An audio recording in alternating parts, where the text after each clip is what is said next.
ibu sekalian dan saudara bagi teman-teman sekalian, menyampaikan pesan untuk diri kami dan juga diri para jamaah sekalian.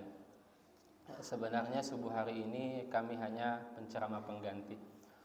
Wa idza stansahaka fansahhu, apabila kalian diminta untuk memberikan nasihat, maka berikanlah nasihat tersebut. Jamaah sekalian, saat ini kita berada di bulan suci Ramadan. Bulan suci Ramadan sebagaimana yang telah kita ketahui bersama adalah bulan diturunkannya Al-Quran. Olehnya itu, mengapa para ulama menganjurkan seseorang banyak berinteraksi dengan Al-Quran ya, pada saat bulan suci Ramadan itu tiba.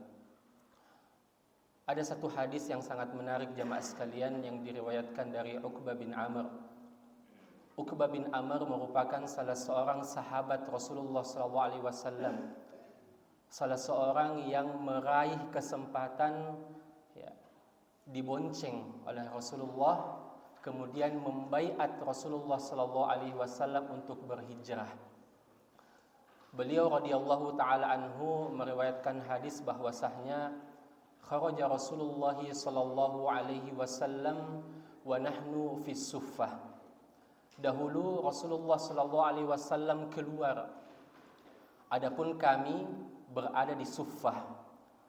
Suffah itu jamaah sekalian adalah pemukiman yang ditempati oleh orang-orang miskin dari kalangan para muhajirin. Kemudian Rasulullah sallallahu alaihi wasallam karena berhadapan dengan orang-orang yang miskin, berhadapan dengan orang-orang yang tidak mempunyai harta dunia, kemudian bertanya dan menyampaikan satu amanat kepada mereka. Beliau Rasulullah sallallahu alaihi wasallam bersabda, "Ayyukum tuhibbuna an tarhal ila Butnan wa ila al-Aqiq?" Siapa di antara kalian yang ingin berangkat pergi ke Buthan dan juga ke Aqiq? Buthan itu jamaah sekalian adalah lembah di kota Madinah, dan Aqiq itu ya, lembah juga yang berada di kota Madinah yang dekat dengan Zatul Irq. Kemudian Rasulullah SAW menyebutkan dan melanjutkan amanatnya. Ketika kalian berpergian ke tempat tersebut, ke lembah tersebut, fayahmilu minhu an-naqatain qaumawain, kalian akan mendapatkan 2 ekor unta yang gemuk-gemuk. Qaumawain di sini maknanya jamaah sekalian adalah unta yang punuknya sangat tinggi, lagi gemuk. Artinya unta yang berkualitas tinggi. Bi ghairi ithmin wala qat'i rahmin. Dan kalian mendapatkan 2 unta itu tanpa meraih dosa apapun dan tanpa memutus silaturahmi. Artinya kalian tidak berdesak-desakan untuk mengambil unta tersebut, dan kalian tidak saling menyakiti atau menzolimi satu sama lain untuk merebut unta tersebut. Kemudian orang-orang yang miskin dari para muhajirin mengatakan, "Ya Rasulullah, nuhibbu dzalik." Kalau begitu Rasulullah, kami sangat suka. Kami ini orang miskin Rasulullah, kami sangat butuh harta, kami sangat butuh makanan. Kalau hanya pergi ke Madinah, kemudian kita mendapatkan perbendaharaan yang sangat tinggi nilainya, itu 2 ekor unta yang punuknya tinggi dan gemuk, pasti kami akan lakukan.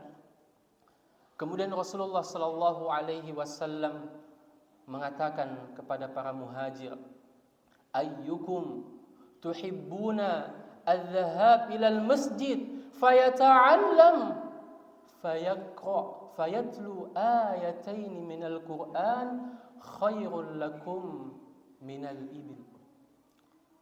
Wahai kaum muhajirin, ketahuilah bahwasanya engkau pergi ke masjid kemudian engkau belajar atau membaca 2 ayat saja dalam Al-Quran, khairul lakum, lebih baik bagimu, min naqatain, daripada 2 ekor unta tersebut. Masya Allah.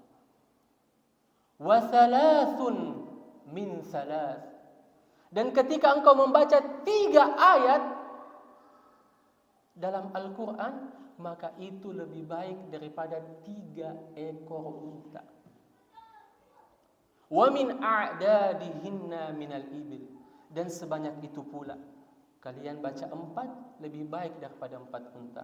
Kalian baca 5 dan seterusnya, itu lebih baik daripada unta. Jamaah yang dimuliakan oleh Allah Subhanahu wa taala. Apa manfaat dari hadis ini? Ya, hadis ini memberikan kepada kita pencerahan bahwasanya ilmu agama, ilmu Al-Quran, amal ibadah, terutama membaca Al-Quran tatkala kita berada di masjid, itu lebih baik daripada seekor unta. 1 ayat sama dengan 1 seekor unta. Yang kedua, jamaah sekalian, beginilah Rasulullah SAW, seorang yang paling agung dan mulia, yang tidak hanya memotivasi dirinya sendiri untuk beramal soleh, yang tidak hanya mencukupkan dirinya untuk beramal soleh, akan tetapi beliau sallallahu alaihi wasallam senantiasa memotivasi dan mengajak sahabatnya untuk ikut beramal soleh, terutamanya membaca Al-Quran. Karena sesungguhnya Al-Quran adalah cahaya, petunjuk jamaah sekalian. Kita hidup di dunia mempunyai pedoman hidup, yaitu Al-Quran. Bagaimana caranya seseorang ingin hidup berada di jalan yang lurus apabila ia tidak mengenal Rabb-Nya, apabila ia tidak membaca tulisan dari Rabb-Nya? Bagaimana caranya? Dia ingin mendapatkan motivasi hidup, sedangkan ia tidak mendapatkan motivasi dari sumber yang terindah, yang terpercaya dan tertinggi nilainya, itu dari Allah Subhanahu wa taala melalui Al-Quran.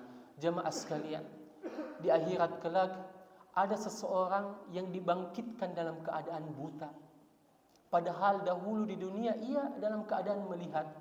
Kata Allah Subhanahu wa taala, Rabbi bima hasyartani a'ma, wahai Rabbku, mengapa engkau bangkitkan aku dalam keadaan yang buta, tak melihat?